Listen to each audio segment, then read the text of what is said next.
Well, there's a dramatic difference between ballroom training and football training. Obviously, football, you have to work on your muscles and strengthen all the areas of your body.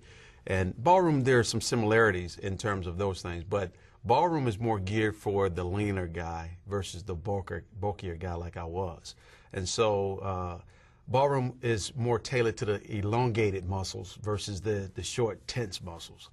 When you start thinking about poses and holding and hold, the long neck, when a football player generally has a short neck with the bigger traps. So all those things right there in the football sense is not necessarily good in the ballroom. So ballroom to me is one of those things where a football player have to elongate his muscles, have to learn how to stretch and open up his chest and relax in certain areas, hold his posture just right, which I love about ballroom dancing. It gives you a different element of life. It changes everything that you once were geared to doing to something entirely different.